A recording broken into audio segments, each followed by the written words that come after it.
Salut tout le monde, bienvenue à notre édition hebdomadaire de notre balado-diffusion sur la glace. Nous sommes le 2 décembre 2019 et oui, dans un mois, nous serons en plein championnat du monde de hockey junior et nous serons en 2020. Aussi incroyable que cela puisse paraître, c'est notre 9e édition de Sur la glace depuis le début de la saison. On a commencé au mois d'octobre. Fait toujours plaisir de vous retrouver chaque semaine pour cette balado-diffusion où il est abondamment question de hockey de la Ligue américaine, de hockey junior. Et quelle semaine s'amorce aujourd'hui dans la Ligue junior majeure du Québec et même sur le plan canadien, parce que c'est aujourd'hui, en ce 2 décembre, qu'on a fait connaître la liste des 31 joueurs qui sont invités au camp de sélection d'équipe Canada junior, camp qui va se dérouler à compter de lundi prochain à Oakville, en Ontario. D'ailleurs, je vous mentionne tout de suite que la semaine prochaine, on va enregistrer notre balado-diffusion depuis Oakville, en Ontario, où se déroulera le camp de sélection d'équipe Canada junior 2020. 31 joueurs donc, qui ont été invités. Je vais vous en reparler un petit peu plus tard. 17 attaquants, 10 défenseurs, 4 gardiens de but. Il y a 7 porte-couleurs de la Ligue de hockey junior majeure du Québec. Ça brasse également au Nouveau-Brunswick au niveau des entraîneurs. Un peu plus tôt aujourd'hui, on a appris le congédiement de l'entraîneur-chef des Sea Dogs de Saint John, Josh Dixon. Lui qui en était à sa 3e saison à la barre des Sea Dogs. On va s'entretenir au cours de notre balado-diffusion avec le directeur général des Sea Dogs, Trevor Georgie, qui va nous expliquer un petit peu les raisons qui ont motivé cette décision de procéder à un changement d'entraîneur. Et ce qui retient l'attention également à Moncton, même si les Wildcats sont parmi les meilleures équipes de la Ligue de hockey junior majeure du Québec depuis le début de la saison, mais le torchon brûle entre John Torchetti, l'entraîneur-chef et directeur général de l'équipe, et le propriétaire Robert Irving, tant et si bien qu'hier, Torchetti n'a pas accompagné son équipe pour aller disputer un match contre les Eagles au Cap-Breton. Dispute à l'interne. Pour l'instant, on nous a publié un communiqué du côté des Wildcats nous disant que Torchetti était en leave of absence, pour prendre l'expression en anglais, c'est-à-dire qu'il a pris un congé. Est-ce que c'est réconciliable, tout ça? On verra bien la suite des choses. Chose certaine, les Wildcats connaissent une excellente saison, 21 victoires, 6 défaites depuis le début de la campagne. On va s'entretenir également, donc, pour revenir avec Équipe Canada Junior, avec Alexis Lafrenière de l'Océanique de Rimouski, qui est un des 3 joueurs là, qui ont participé à l'édition de Équipe Canada Junior l'an passé à Vancouver et qui sont de retour sur la liste. En tout cas, 3 joueurs momentanément. Il pourra peut-être en avoir d'autres si jamais des joueurs sont libérés là, de leur équipe professionnelle, mais lui, Jared McIsaac et Ty Smith sont les vétérans de cette équipe qui sont sur la liste donc des joueurs invités par Hockey Canada aujourd'hui. On va également s'entretenir. La Ligue de hockey junior majeure du Québec, au cours de la dernière semaine, a publié la liste des 5 nouveaux membres au temple de la renommée de la Ligue de hockey junior majeure du Québec. C'est une belle cuvée cette année avec Roberto Luongo, Simon Gamache, de même que Stéphane Robida, Rick Vive et du côté des bâtisseurs, Clément Jaudoin. On va s'entretenir un petit peu plus tard dans notre émission avec un de ces intronisés-là, Simon Gamache, l'ancien attaquant des Foreurs de Val-d'Or. Comme on le fait à chaque semaine, on résume également la semaine au niveau du Rocket de Laval de la Ligue américaine. Le Rocket qui a disputé 3 matchs la semaine dernière, une défaite à Belleville mercredi soir, une victoire à Syracuse vendredi et une défaite à Springfield samedi. Donc, une victoire, 2 défaites pour les 3 matchs la semaine dernière. Laval qui va jouer à nouveau 3 matchs cette semaine. La différence, c'est qu'il y en a un à domicile, celui de mercredi contre les Monsters de Cleveland. Un match qui sera d'ailleurs présenté sur les ondes de RDS mercredi soir. Et on va retourner faire la même fin de semaine qu'on a fait sur la route en fin de semaine, soit Syracuse vendredi et Springfield samedi. Tout de suite, on va rejoindre du côté du téléphone le défenseur du Rocket de Laval, Maxime Lamarche, qui se joint à nous. Salut Maxime! Salut, ça va bien? Oui, ça va bien, toi? Oui, merci. Écoute, comme tu entendais, je faisais le résumé un peu de la dernière semaine. Une victoire, 2 défaites quand on joue 3 matchs sur la route. Est-ce qu'on peut être un peu satisfait ou si on aurait aimé sûrement aller chercher peut-être un point de plus au classement, essayer de jouer pour un 500 peut-être pour ces 3 matchs-là? Oui, c'est sûr qu'on n'est pas satisfait avec le résultat. Puis aussi avec la manière qu'on a joué. Là, des fois, le résultat n'est pas de temps là, mais tu peux jouer bien quand même. Mais je crois que cette semaine, on a eu un petit relâchement. Là. On est comme moins constant qu'on a été dans les dernières semaines. Point de vue, c'est bien joué chiffre après chiffre et période après période. Donc, je pense qu'il va falloir corriger ça pour la prochaine semaine. Est-ce que un peu les blessés, les absences commencent à se faire sentir un peu? Puis il y a beaucoup de matchs. Je regarde le Rocket a plus de matchs de jouer que la plupart de ses rivaux dans sa section. Les matchs viennent vite, les voyages viennent vite. L'absence de Xavier Ouellet, de Noah Jolson qui n'est pas là tout le temps, de Belzile, de Verone à l'attaque, de Charles Hudon qui est remonté à Montréal, même là, récemment aussi. On a rappelé Olofsson. Est-ce que ça joue un petit peu là, sur les performances de l'équipe présentement? Ben, c'est sûr qu'on c'est des gros morceaux. Là. Je peux pas te cacher ça. Puis tout le monde est au courant. Là. C'est sûr que c'est des gros morceaux, mais en même temps, c'est ça l'année américaine. Ton alignement change pas mal à chaque semaine avec les blessures, puis toutes les organisations vivent ça. Donc, je pense pas que ça peut être une excuse. Puis justement, ce qui fait qu'on a une bonne équipe, justement, en ce moment, c'est qu'on a plus de profondeur qu'on a eu, mettons, l'année passée, puis les années auparavant. Là. Donc, je crois que c'est pas vraiment une excuse. Puis, comme j'ai dit, toutes les organisations vivent ça. Donc, faut juste continuer faut essayer de pousser dans une direction. Puis, ça donne la chance en même temps à d'autres joueurs d'avoir plus de glace puis montrer ce qu'ils peuvent faire. Donc, c'est ça. On s'entretient avec Maxime Lamarche, défenseur du Rocket de Laval. Vous êtes dans une section, Maxime, 7 des 8 équipes là, ont déjà 11 victoires. Je regarde ça aller. Tu perds 1 ou 2 matchs, tu es hors du portrait des séries, tu regagnes 1 ou 2 matchs, ça revient. Mais c'est pas commode dans votre section cette année. On peut dire là, que vous jouez dans la meilleure section de la Ligue américaine, ça fait aucun doute. Toronto est fort, Utica joue bien, Belleville est sur une série de victoires. Il n'y a rien de facile présentement. Là. Non, c'est ça exactement. Notre vision solide. Puis, je crois que justement, c'est cliché, mais chaque match est important. Puis justement, chaque petit point qu'on échappe de temps en temps, ou les matchs qu'on échappe, justement cette semaine, les matchs qu'on a échappés, puis Springfield, c'est égalité, puis on a eu une chance d'aller chercher le match. Contre Red Lion, on est revenu, puis à Belleville aussi, on est revenu. Puis c'est des matchs qu'on n'a pas pu suturer des points. Donc, c'est vraiment important dans une division de même. Puis surtout les matchs contre notre division, c'est tout le temps des matchs de 4 points. Donc, c'est vraiment important de se concentrer, aller chercher un match à la fois. Là. Maxime, tu as joué 14 des 24 matchs jusqu'ici. Tu as été laissé de côté quelques fois. Là, tu profites un peu de l'absence de certains défenseurs qui sont soit blessés ou rappelés. Est-ce que c'est difficile pour toi là, de gérer ça? Tu as été, je pense, une séquence, si je ne me trompe pas, là, de 7 ou 8 matchs de suite où tu n'as pas joué. Est-ce que pour toi, personnellement, c'est difficile?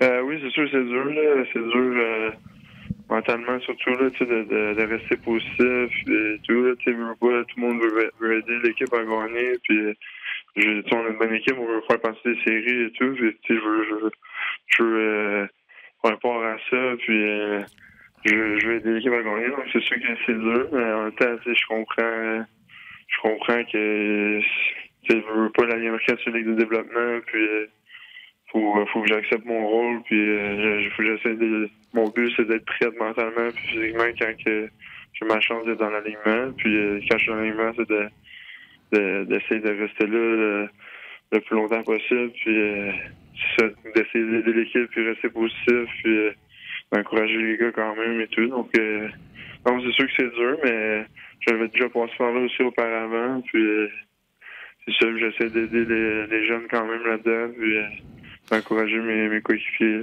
Tu parles des jeunes, tu as la chance de jouer quelques matchs avec Otto Leskinen à la défensive. Comment il se comporte, ce bonhomme-là? On regarde les statistiques, ça va quand même bien, là, mais son adaptation en Amérique du Nord et sur les plus petites patinoires, comment tu jugerais ça? Là? Oui, il est bon, il est vraiment bon. Je crois qu'il s'est adapté vite quand même. Là. J'aurais pensé être plus long que ça. Souvent, les Européens, des fois, ça peut être plus long. C'est ça, comme tu dis, la glace et tout. C'est vraiment un autre style de jeu aussi. Ici, comparativement là-bas, non, mais non, il s'est vraiment bien adapté, puis il continue de progresser. Il a vraiment un bon coup de patin, puis tu vois qu'il a une tête de hockey aussi, un bon lancer, il est bon sur l'avantage numérique. Puis il commence à parler plus aussi sur la glace, là, caler les jeux, etc. Il m'aide beaucoup aussi sur la glace. Donc, non, c'est le fun de le voir aller et de le voir progresser. Maxime, un des facteurs qui a peut-être changé dans je dirais, les 10 derniers matchs, c'est le désavantage numérique. En début de saison, le Rocket était presque parfait en désavantage numérique. Je pense que dans les 15 premiers matchs, vous avez donné quelque chose comme 3 buts. Puis là, dans les 9 derniers matchs, ça va un petit peu moins bien. Puis est-ce que ça explique peut-être pas un peu aussi le plus grand nombre de défaites que vous avez subies là, dans les derniers matchs? Oui, c'est sûr que ça nous a fait mal. Surtout le hockey d'aujourd'hui, c'est beaucoup d'unités spéciales. Il faut que tu sois bon. Habituellement, si tu es bon en avantage numérique, puis en désavantage numérique, tu te donnes de très bonnes chances de gagner la partie. Donc, ouais, c'est sûr qu'il va falloir corriger ça. Mais en même temps, au début de l'année, on était vraiment exceptionnel. Ouais. C'est rare que tu voyais ça, donc c'est sûr que ça n'allait pas rester même toute l'année. Mais là, c'est sûr que ça nous a fait mal cette semaine puis dans les derniers matchs. Là, mais je crois aussi l'affaire, c'est qu'on a pris plus de pénalités, là, si je me trompe pas aussi dans les derniers matchs et tout. Donc c'est sûr que t'as beaucoup d'avantages numériques de suite et tout. À un moment donné, les équipes, tout le monde s'ajuste aussi, là, les autres équipes et les autres aussi. Donc ça devient plus dur à ce moment-là, là, c'est sûr.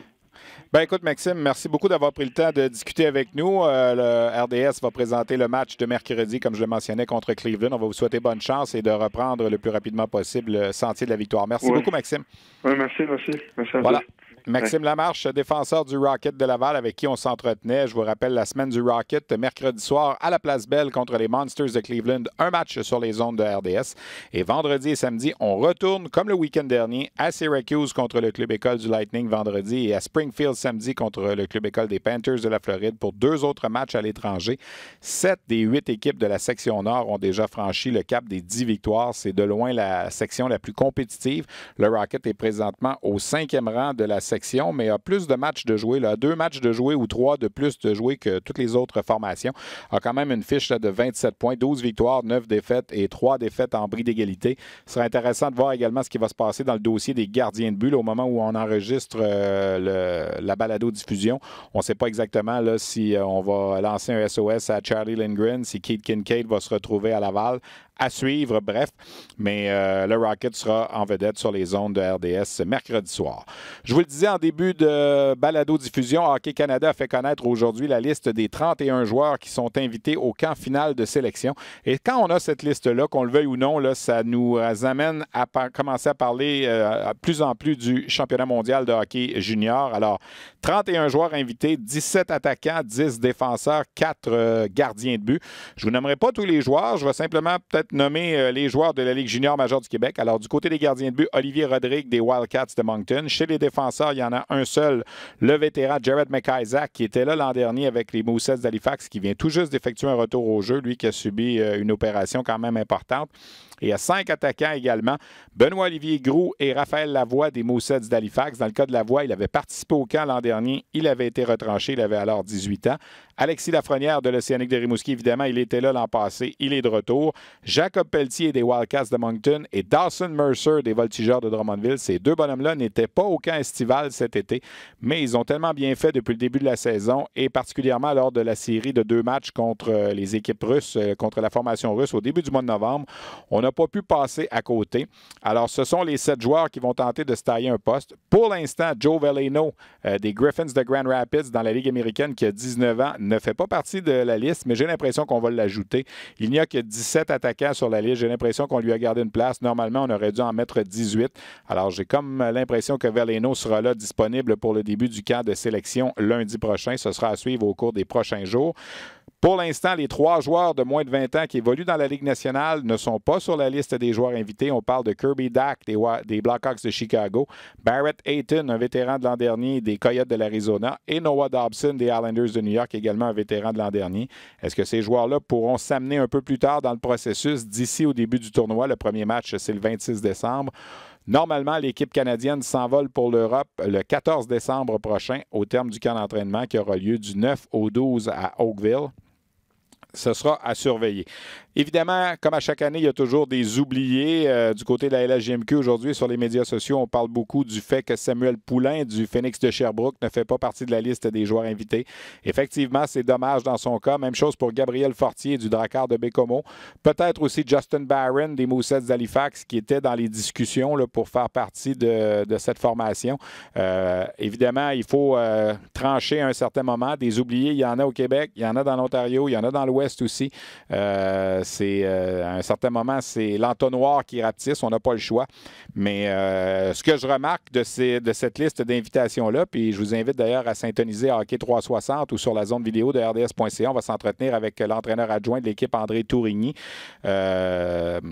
Dans l'édition de lundi soir de Hockey 360. On pourra revenir là-dessus, mais on y est allé avec beaucoup de jeunes. Il y a 14 joueurs de 18 ou 17 ans dans l'équipe et seulement 17 joueurs de 19 ans qui sont pour l'instant sur la liste. Je ne sais pas comment ça va se terminer à la fin, mais on risque de se retrouver avec une des formations canadiennes juniors les plus jeunes de l'histoire.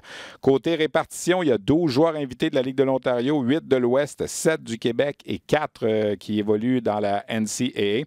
Et si on y va par province, 11 joueurs de l'Ontario, 5 originaires du Québec, 4 de l'Alberta et les autres territoires et provinces qui suivent également. Il y a également un joueur originaire du Yukon, Dylan Cousins, qui fait partie de la liste des joueurs invités, lui qui a été le premier choix des Sabres de Buffalo au dernier repêchage. Parmi les joueurs qui ont été ajoutés, qui n'ont que 17 ans, il y en a 3. Le défenseur Jimmy Drysdale des Otters d'Erie et les attaquants Cole Perfetti du Spirit de Saginaw et Quentin Byfield des Wolves de Sudbury. Dans le cas de Byfield, on parle de lui comme du principal rival d'Alexis Lafrenière pour le championnat du monde de hockey, pas pour le championnat du monde, pardon, pour la séance de sélection de la Ligue nationale. Alors, c'est un peu ça pour ce qui est de la liste des joueurs invités. Bien hâte de voir lorsque ça va se terminer le camp de sélection, qui sera au nombre qui fera partie de l'équipe et qui sera retranché. Chose certaine, il y en a un qui devrait faire partie de l'équipe, c'est Alexis Lafrenière qui était là l'an passé et on le retrouve tout de suite à Rimouski. Bien, premièrement, Alexis, félicitations pour cette nomination au sein du camp de sélection d'équipe Canada Junior. Je pense que contrairement à l'an dernier, là, on s'y attendait pas mal plus cette année. Ton état d'esprit cette année, si tu le compares à l'an passé, à l'approche de ce camp-là, ce serait pas mal différent, j'imagine? Oui, c'est sûr que je pense que j'ai beaucoup plus d'expérience. L'ayant vécu l'année passée, je pense que ça m'a donné un certain bagage d'expérience. Puis je pense que cette année, je peux amener ça dans mon jeu puis essayer de prouver ce que je peux faire. Hein. Tu parles d'expérience. L'an dernier, on le sait comment ça s'est passé. On t'avait dit, bon, OK, tu as une place dans l'équipe, mais si jamais un tel revient, peut-être qu'on va te retourner à la maison. Tu n'auras pas tout ça à te préoccuper cette année. Je pense que ça va probablement t'aider et ça va vraiment faciliter la qualité de ton jeu aussi. Oui, c'est sûr que l'année passée, c'était un peu plus difficile. Là. Ça a été vraiment juste la dernière minute, dans le fond, que j'ai su que j'allais faire l'équipe. Puis, c'est sûr que je pense que c'était spécial quand même. Puis c'était quand même un honneur pour moi de pouvoir jouer l'année passée. Puis j'étais le plus jeune joueur de l'équipe. Fait que comme j'ai dit, c'était vraiment une expérience de pouvoir jouer avec tous ces joueurs-là de 18-19 ans je pense que ça m'a beaucoup aidé. Cette année, Alexis, on va t'en demander plus. On va s'attendre à plus. Un rôle de leader aussi, peut-être même une lettre sur ton chandail. Est-ce que c'est quelque chose que tu es préparé pour ça, là? Ben, c'est sûr que je vais être le meilleur leader possible. Là. Je pense que c'est une de mes qualités, puis je vais essayer de l'amener le plus possible. Là. Puis je pense que tout le monde dans cette équipe-là peut être un leader. Je pense que c'est tous des très bons joueurs, mais je pense que moi, personnellement, je vais essayer d'amener mon côté de leadership là, au camp. Là. Au-delà des statistiques, Alexis, 59 points depuis le début de la saison. Es-tu satisfait là, de ton départ avec l'Océanique cette année? Oui, je pense que j'ai un bon départ personnellement. C'est sûr que mes compagnons de trio m'aident beaucoup dans ma saison en ce moment. Puis je pense qu'en tant qu'équipe aussi, on a un bon début. Puis je pense que c'est sûr qu'on va encore faire mieux à tous les matchs, mais je pense qu'on peut quand même être content de notre début de saison, puis moi aussi personnellement. Cet été, au camp de perfectionnement, on t'avait jumelé avec Joe Veleno et Kirby Dack. Bon, là, Kirby Dack, pour l'instant, est dans la Ligue nationale. On ne sait pas s'il va être de retour pour l'équipe. Joe Veleno, il n'est pas sur la liste aujourd'hui, mais j'ai bien l'impression qu'on va le voir au camp. Toi et Veleno, tu dirais-tu que c'est un bon match pour Équipe Canada Junior? Oui, je pense que les fois qu'on a joué ensemble, je pense qu'on a bien fait. Cet été, on avait, je pense, joué des bons matchs ensemble. C'est sûr que c'est vraiment un très bon joueur. Là. Je pense que sa vitesse, puis sa tête de hockey, ça l'aide beaucoup. Puis je pense que jouer avec lui, c'est quelque chose qui est vraiment plaisant parce que c'est un très bon joueur. Puis je pense que c'est sûr que si on peut être jumelé encore, je pense que ce serait très le fun. Je regarde la liste des joueurs invités. Il y a beaucoup de joueurs plus jeunes, beaucoup de joueurs de ton année, là, des 2001, des joueurs nés en 2001 de 18 ans. On semble penser là, que du côté de Hockey Canada, c'est avec ce groupe-là qu'on a une chance de gagner. Puis tu en connais beaucoup, évidemment, là-dedans, en raison du tournoi Linka Gretzky de l'an passé. C'est un groupe qui est capable de gagner ensemble. Oui, c'est ça. Je pense qu'il y a quand même beaucoup de jeunes joueurs. Puis je pense que c'est des très bons joueurs. Je pense qu'il y a beaucoup de talent là, dans ce groupe-là. Puis je pense que peu importe l'âge, je pense pas que c'est quelque chose qu'il faut vraiment regarder. Je pense que c'est vraiment les aptitudes puis le type de travail du joueur qu'il faut plus regarder. Les médias font beaucoup d'état de Quentin Byfield, Alexis Lafrenière. Est-ce qu'il y a une petite rivalité? Vous allez vous retrouver tous les deux au camp. Là. Évidemment, toi, ta place est pas mal plus assurée que lui, qui est un peu dans tes patins de l'an passé. Est-ce que tu vois ça comme un petit peu une petite rivalité quand même, le fun, mais en même temps qui va vous aider tous les deux? Là? Ben, je pense pas vraiment que c'est une rivalité. On va porter le même chandail, puis je pense qu'on va travailler ensemble. C'est sûr que les deux, on va essayer de faire l'équipe. Je pense que tout le monde au camp va essayer. Puis c'est sûr que j'ai hâte de pouvoir jouer avec puis de pouvoir le voir jouer en live. Là, je pense que ça va être le fun. Le fait que ça va être sur une grande patinoire en Europe, contrairement à Vancouver l'an dernier, est-ce que toi, ça fait ton affaire? Ben ouais, je pense que ouais. C'est sûr que ça va être un ajustement pour tout le monde de l'équipe. Puis je pense que plus la glace est grosse, plus on a de l'espace, fait que je pense que ça va être quelque chose de quand même bien. Alexis, je veux profiter de la tribune qu'on a en ce moment. On a plus un petit peu de temps de jaser, là, puis je ne te retiendrai pas longtemps, mais j'aimerais que tu fasses réaliser aux amateurs de hockey, c'est quoi ta vie pour le prochain mois? Là? On en a parlé un petit peu avant de commencer l'entrevue. Les gens ne réalisent pas toujours le sacrifice des joueurs juniors. Là, on est le 2 décembre, puis pour résumer vite, là, tu vas revenir à Rimouski probablement le 7 ou le 8 janvier, là, parce que tu pars demain matin avec l'équipe, puis c'est terminé là, pour Rimouski. Explique-nous un petit peu ton horaire là, des prochains jours. Ben, dans le fond, là, je pars demain en Abitibi, puis je vais jouer la semaine, on joue 4 matchs en 5 jours à Val-d'Or puis Rouyn-Noranda. Puis après, l'équipe je vais prendre l'autobus avec l'équipe, ils vont me laisser à Montréal, puis ils vont s'en aller à Rimouski. Puis moi, de Montréal, je vais voler jusqu'en Ontario. Puis en Ontario, ça va être le camp. Puis si je fais l'équipe, ben, je vais tout de suite revoler jusqu'en République tchèque. Puis après, je vais revenir. Je reviendrai juste à Rimouski dans le coin du 6-7 janvier. C'est un gros sacrifice quand même. Les gens ne se rendent pas compte toujours de ça. Puis là, on parle de toi, là, mais dans le fond, tous les joueurs qui vont se retrouver dans cette équipe-là, c'est votre temps des fêtes qui y passe. Dans le fond, c'est le temps en famille qui y passe. Oui, c'est votre job, là, je vais le dire entre guillemets, mais en même temps, c'est beaucoup demandé. Là.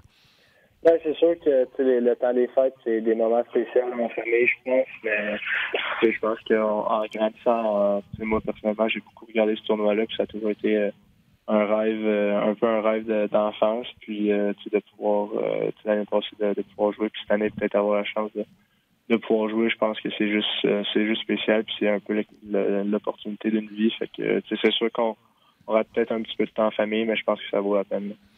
Alexis, merci beaucoup d'avoir pris le temps de nous jaser. Il reste 4 matchs à l'Océanique avant ton départ, puis on va se recroiser la semaine prochaine à Oakville pour le camp d'équipe Canada Junior. Merci beaucoup. Félicitations encore. Merci beaucoup. Voilà, donc c'était Alexis Lafrenière de l'Océanique de Rimouski qui fait partie de la liste des 31 joueurs qui sont invités par Équipe Canada Junior. Peut-être vous mentionnez, j'ai oublié là, depuis le début de l'émission, et je voulais le faire. Cette semaine, on devait parler avec Hendrix Lapierre des Saguenay-Chicoutimi qui, bon, n'est pas sur cette liste, n'a pas eu le début de saison qu'il escomptait. Il n'a que 17 ans et surtout, il souffre encore une fois d'une commotion cérébrale. Alors, il doit se tenir loin là, des entrevues et des écrans et tout ça. On le salue quand même. On aura l'occasion de renouer avec Hendrix Lapierre au cours des prochaines semaines. Voilà pour ce qui est du camp de sélection d'équipe Canada Junior. On aura l'occasion d'en reparler, évidemment, au cours de la prochaine semaine. Je vous rappelle que lundi prochain, on sera à Oakville, en Ontario, à RDS, ici, pour suivre le camp de sélection d'équipe Canada Junior. Parmi les nouvelles dans la Ligue de hockey junior majeur du Québec, il y en a une qui a été annoncée ce matin à l'effet que la direction des Sea Dogs de Saint-John avait décidé de remercier l'entraîneur-chef de l'équipe pour passer à autre chose. Josh Dixon, qui en était à sa 3e saison avec les Sea Dogs. Et pour parler de ce dossier, on a le directeur général des Sea Dogs, Trevor Georgie, en ligne. Salut, Trevor. Bonjour, Steph.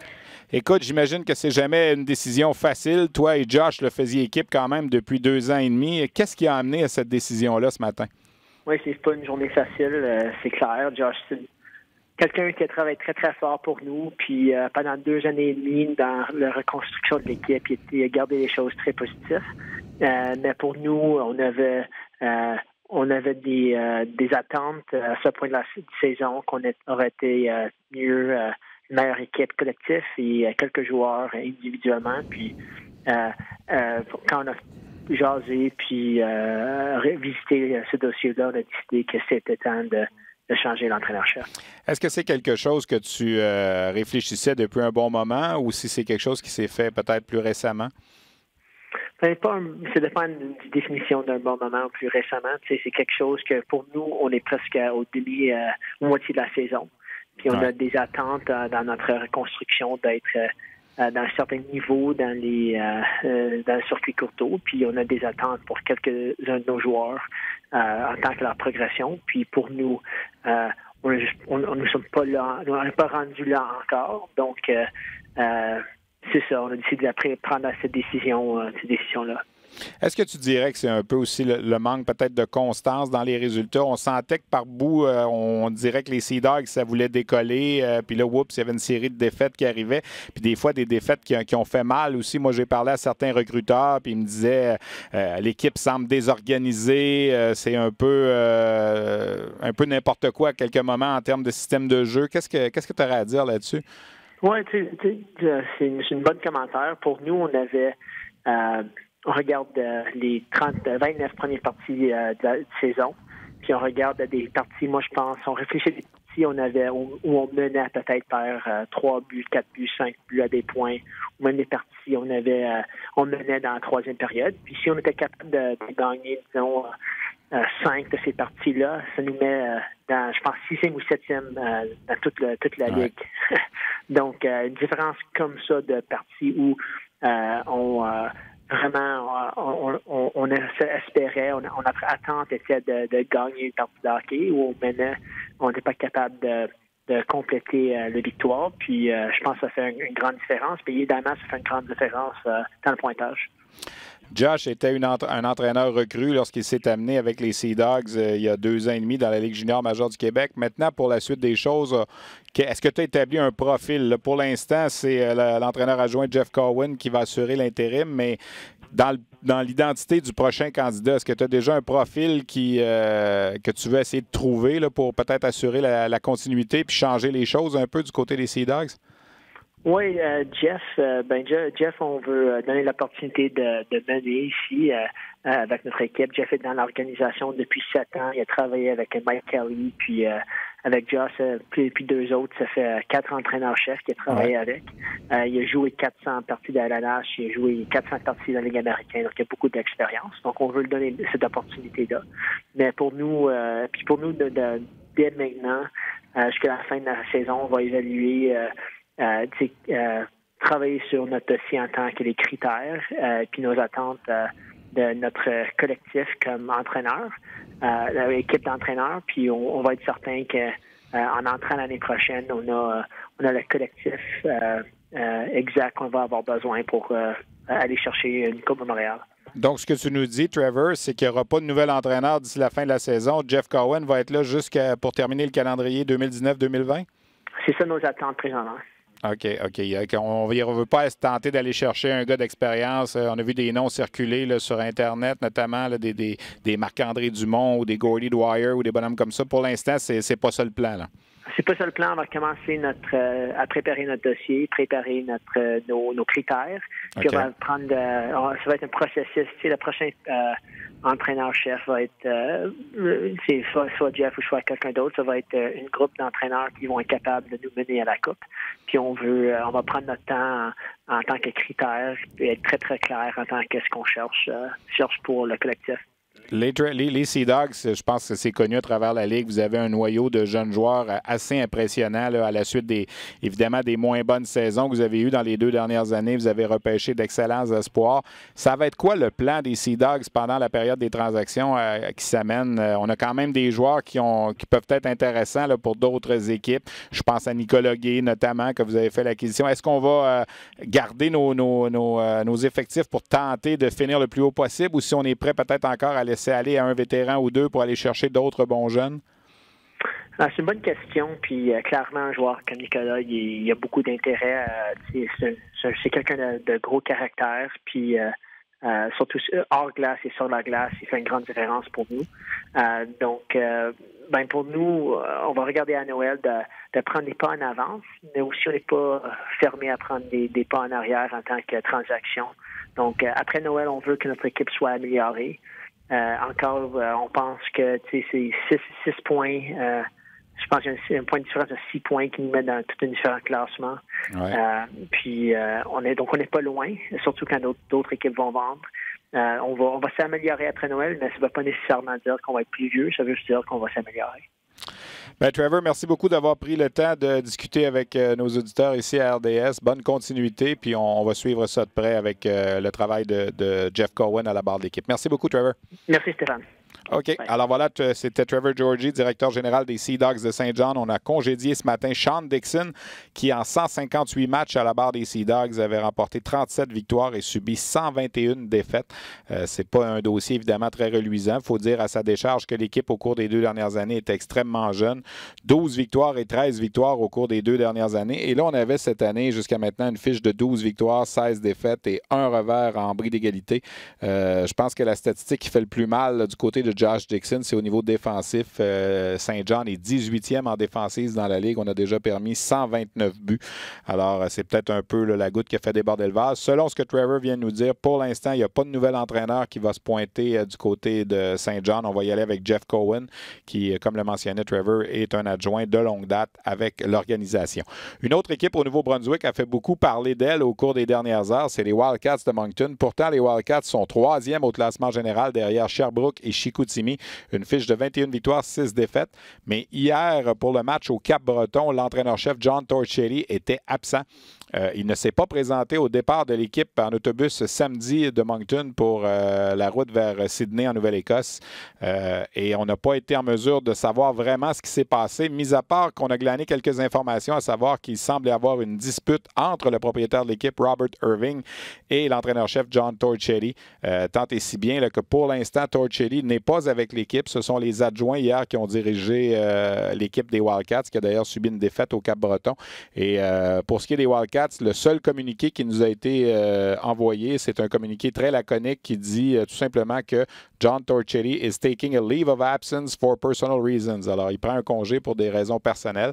Est-ce que c'est réconciliable entre lui et la direction des Wildcats ou si c'est vraiment terminé entre John Torricelli, qui avait été engagé en janvier par les Wildcats? L'histoire ne le dit pas pour l'instant, c'est à suivre, mais c'est quand même assez surprenant de voir qu'une dispute comme ça dans une équipe de tête, une des bonnes équipes de la Ligue junior majeure du Québec cette année, survient. Donc, voilà pour ce dossier des Wildcats de Moncton et des Sea Dogs de Saint John, 2 équipes qui ont beaucoup fait parler d'elles au cours des dernières heures. Peut-être vous mentionner, avant de poursuivre avec notre prochain invité, que la Ligue de hockey junior majeure du Québec va tenir ses 2 matchs interligues vendredi et dimanche.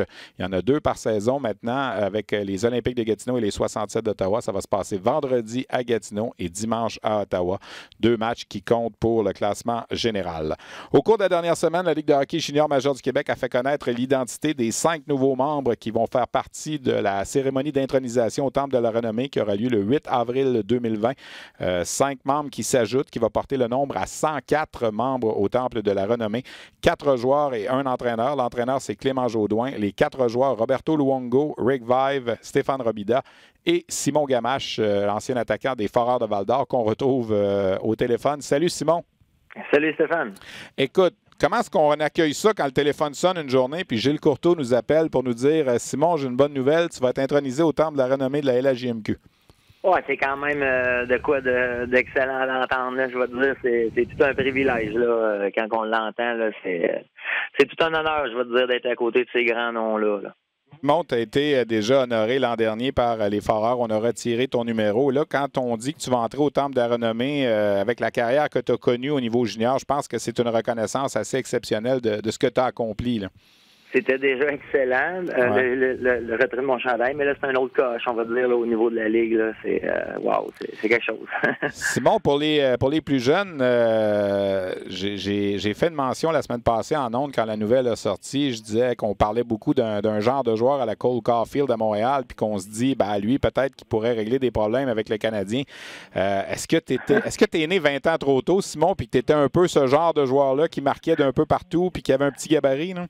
Ah, j'oserais pas dire ça. Je me personnaliserais peut-être un petit peu en Gallagher aujourd'hui, là, mais non, je dirais pas que c'est pas un joueur qui va changer, mais disons les Canadiens. C'est plus large que ça le concept d'équipe, ça part des petites choses, là, mais non, je pense pas que je suis né trop. En passant, ça me fait vieillir, là. Merci Stéphane. Ouais, écoute, on vieillit tous, hein. C'est la loi, on n'a pas le choix, mais tu as quand même connu des saisons extraordinaires à Val-d'Or. La première année, ça avait été quand même plus difficile. La deuxième année, l'équipe n'avait pas fait les séries non plus, mais toi, ça avait quand même bien été. Mais la saison 2000-2001, où les Foreurs se sont rendus jusqu'en finale de la Coupe Memorial avant de perdre en prolongation, c'est une des bonnes saisons juniors qui a été réalisée par un joueur au plan individuel depuis une vingtaine d'années. D'accord, mais vraiment, tu l'as dit, tu sais, point de vue individuel, l'année d'avant, ça avait été super bien et tout, mais on n'en parlait pas parce que l'équipe gagnait pas. Fait que, pour moi, aujourd'hui, c'est dans mes mémoires, c'est vraiment là, le fait qu'on ait gagné qui fait que cette saison a été spéciale sur tous les points. Tu sais. C'est cliché souvent de dire c'est pas tant important les performances individuelles, puis c'est vraiment les succès de l'équipe qui passent en avant de tout. Puis ça restera toujours ça pareil 20 ans après. On dirait que ma saison de 143 points avant, le monde n'en parle pas vraiment. On parle de 184. Il n'y a pas tant de différence pourtant. Quand même une quarantaine de points, mais c'est vraiment le contexte d'aller à la Coupe Memorial puis de performer. Puis aussi tout un peu ce qui avait été dans cette année-là. Pas d'invitation à l'équipe Canada Junior. Puis on avait une équipe on va se dire, de coq, puis on avait tous mis nos petits problèmes personnels de côté, puis travaillé dans le même sens. Fait que ça avait été vraiment un beau projet. Mais en temps même aussi, je te dirais, l'année d'avant. On le connaît au junior, c'est des cycles, là, mais... Ouais. Mais Simon, c'est un peu ironique qu'on se parle aujourd'hui où justement Hockey Canada vient de faire connaître la liste des joueurs invités. Ça avait fait toute une tollée à ce moment-là aussi, le fait que tu n'avais même pas été invité au camp de sélection d'équipe Canada Junior. Est-ce que tu dirais que ça avait peut-être été une motivation en deuxième moitié de saison pour montrer à tout le monde que tu aurais dû être là, au moins avoir ta chance au camp si c'est pas dans l'équipe, puis de tout gagné après. Vous avez gagné avec les Foreurs, joueurs par excellence au hockey junior canadien, mais ça avait été une déception à ce moment-là de ne pas faire partie de la liste des joueurs invités. Là. Ah, tout à fait, tellement. Ouais. Quelle motivation. Ça a été de l'énergie pour moi que j'ai bien envoyé à la bonne place. Ça a été une grosse déception. Je l'avais vu dans la tête l'année d'avant. Je m'étais dit ça comme objectif. J'avais eu le départ qu'il fallait. C'est sûr qu'il y avait des circonstances, peut-être que ça avait mal à donner, que le super-chef était venu me voir 2-3 fois, puis j'avais pas bien joué, j'avais été assis sur le banc, puis tout ça, mais aussi Brandon Reed, dans le temps, faut pas l'oublier, il faisait partie de notre équipe, c'est un gros morceau d'équipe Canada Junior l'année d'avant, de petite taille, puis il avait très, très bien performé, fait que peut-être que Jordan Tootoo aussi, il avait déjà plusieurs petits gabarits, fait que dans leur tête, l'équipe canadienne, normalement, c'est pas une petite équipe, là, fait que ça peut être tout joué, mais comme tu as bien dit, ça m'avait piqué droit au cœur, puis écoute, j'avais tout mis ça. On avait eu une entrevue, je m'en rappelle, Stéphane, au match des Étoiles, avant qu'on en avait parlé, puis ça en a été une autre histoire. Mais non, mais c'est un petit peu ça. Ça a été de même toute ma carrière. Ça a toujours été tu seras jamais capable de jouer là, tu seras jamais capable, t'es pas assez vite, t'es pas assez grand, t'es pas assez ça. Mais je carburais à ce genre d'énergie-là pour moi. Fait que ça a peut-être été la meilleure chose dans ma carrière, finalement, quand tu regardes de loin. Je suis un gars assez généralement positif qui va amener un petit peu tout dans le bon sens. Tu utilises, en anglais, c'est « use it or it will use you ». Fait que ça a été dans mon sac d'outils à ce moment-là, je te dis. Pour ceux qui n'ont pas suivi ta carrière, tu as gagné à plusieurs endroits après Val-d'Or. Bon, il y a eu la Coupe du Président, l'échec de la Coupe Memorial, c'est sûr que ça fait mal en prolongation. Ceux qui se souviennent comment ça s'est passé, je pense que les arbitres avaient été très, très durs envers les Foreurs de Val-d'Or. On ne l'oublie pas. Mais par la suite, tu as gagné dans la East Coast, tu as gagné dans la Ligue américaine, tu as gagné la Coupe Spangler, tu as gagné en Europe. Est-ce que c'est toi qui t'as appelé aux bonnes places au bon moment ou c'est toi qui fais gagner l'équipe?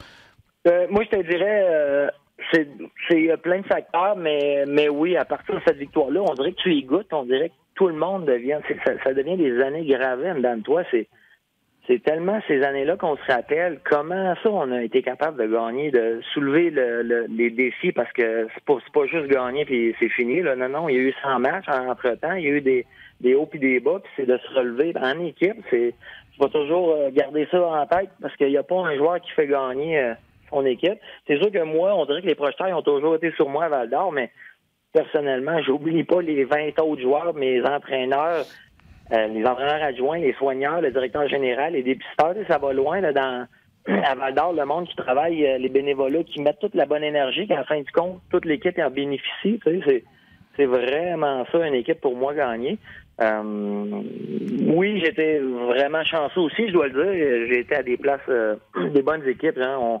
Les bonnes équipes s'attribuent les bons joueurs. C'est une roue qui tourne. Mais oui, j'ai été totalement chanceux parce que je suis allé plusieurs autres fois en finale que j'ai pas closé le deal non plus. Je regarde ça du haut, là, puis je me dis, ouais, j'ai été privilégié. Là. En discussion avec Simon Gamache, qui va faire son entrée au Temple de la renommée de la Ligue junior majeure du Québec en avril prochain.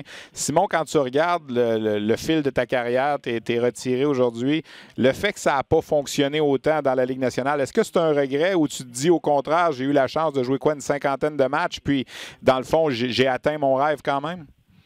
Ben, écoute, on va se dire, moi, j'avais mis la barre bien plus haute que ça. Là. Je me voyais plutôt faire une carrière de 15 ans dans la Ligue nationale, là, ben honnêtement. Là, je pense que c'est important de mettre la barre haute. Je suis quand même aussi responsable de mes choix. Là. J'ai quand même quitté de mes propres grés de Toronto quand j'avais un one-way l'année d'après. Fait que j'ai été un petit peu, beaucoup très impatient. Par contre, j'avais un beau contrat. On m'a mis un beau steak en dessous du nez pour aller en Suisse, puis je l'ai accepté. Fait que j'aime pas regarder avec des regrets. Ça aurait pu virer comme de l'autre, mais comme je t'ai dit auparavant, j'aime mieux m'imaginer que ça a été un beau cheminement pour moi, rencontrer ma femme avec tout ça, fait mes 3 enfants. J'ai eu une belle qualité de vie en Europe. C'est des belles années en Europe de hockey. C'est sûr que j'aurais aimé ça en jouer plus, être un petit peu plus patient. Mais en même temps, de ce que je retiens de ma carrière, c'est beaucoup la détermination. Je l'ai déjà dit auparavant. C'est un autre débat. Je me voyais pas tant avoir autant de talent. Ça va être un autre débat, je te dirais. Moi, je me vois plus comme un travaillant, plus un gars qui a tout donné son énergie pour y arriver.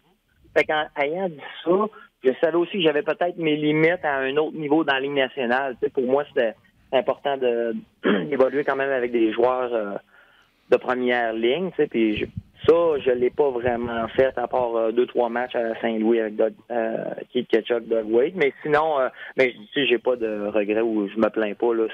C'est juste aussi de savoir un peu tes aptitudes, tes habilités, jusqu'à où j'aurais pu me rendre. Fait que le choix, ça a tranché peut-être à 51, je pars, 51%, 49%, j'aurais pu rester, mais on ne sait pas l'avenir. On ne sait pas ce qui aurait pu arriver.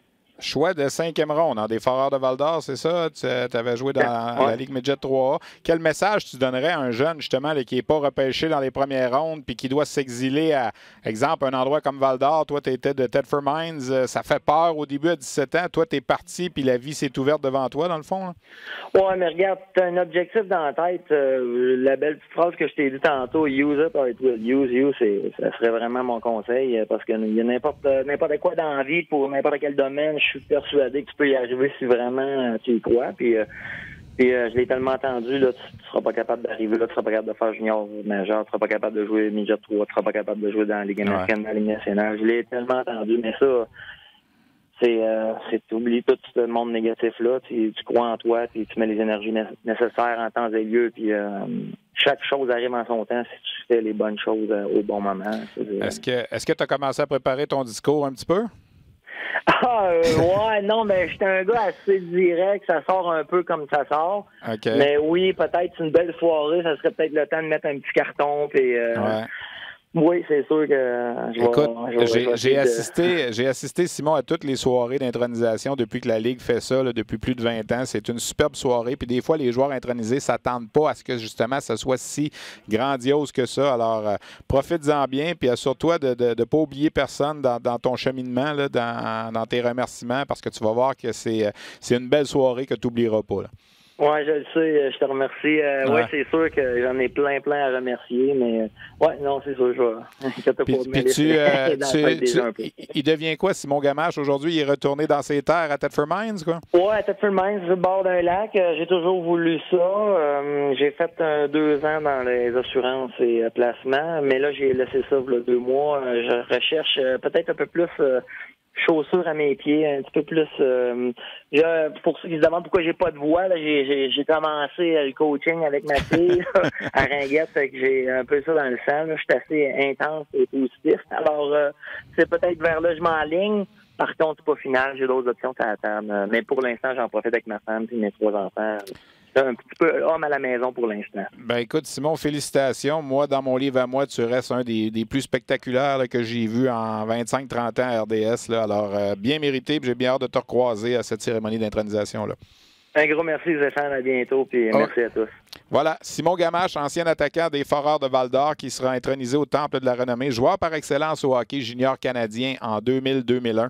Et oui, il avait été boudé par Hockey Canada et par Équipe Canada Junior. Je vous parle un peu des autres intronisés. Évidemment, Roberto Luongo, tout le monde le connaît. Il a joué une demi-saison avec Simon Gamache à Val-d'Or avant d'aller terminer sa carrière junior à Bathurst. Il a gagné la Coupe du Président en 98 avec les Foreurs et en 99 avec le Titan d'Acadie Bathurst. Médaille d'argent au championnat du monde de hockey junior 99.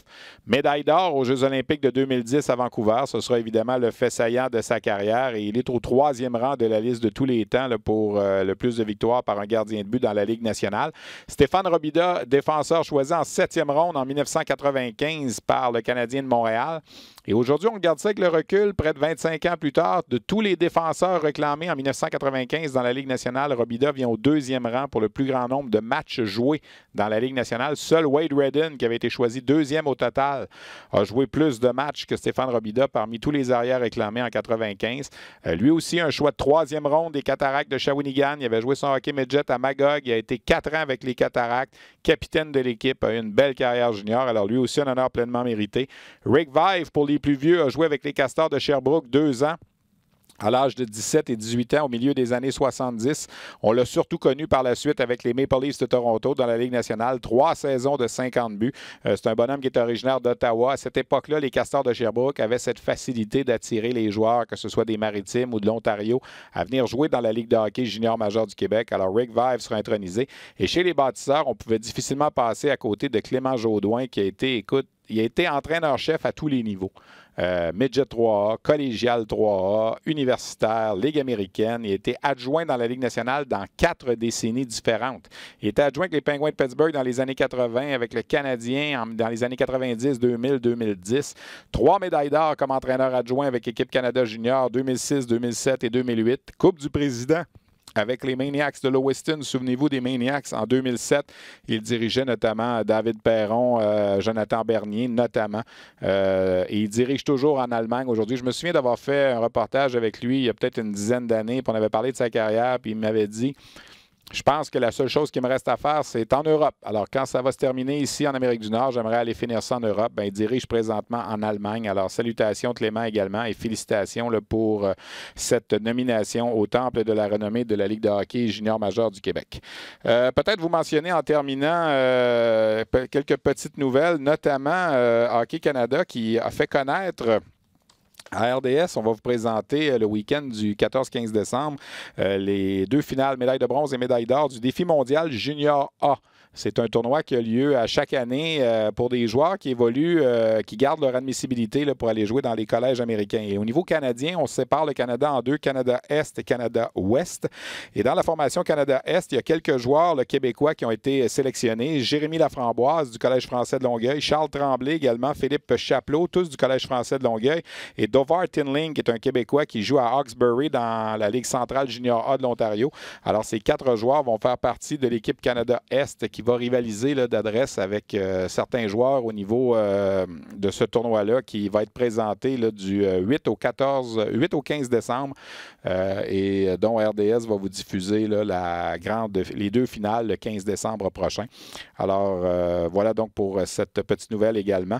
Je vous rappelle que lundi prochain, on sera à Oakville au camp d'entraînement, au camp de sélection d'équipe Canada Junior pour réaliser notre balado sur la glace. Je tiens à remercier mes invités aujourd'hui, Trevor Georgie des Sea Dogs de Saint John, qui nous a parlé évidemment du congédiement de son entraîneur. Alexis Lafrenière, qui fait partie des invités d'équipe Canada Junior. Simon Gamache, intronisé au temple de la renommée de la Ligue de hockey junior major du Québec, à qui on vient de parler. Maxime Lamarche également, défenseur du Rocket de Laval. On vous présente le match du Rocket mercredi sur les ondes de RDS. À la technique, Olivier Côté, à la coordination, Luc Dansereau. Merci à tous. On se revoit la semaine prochaine.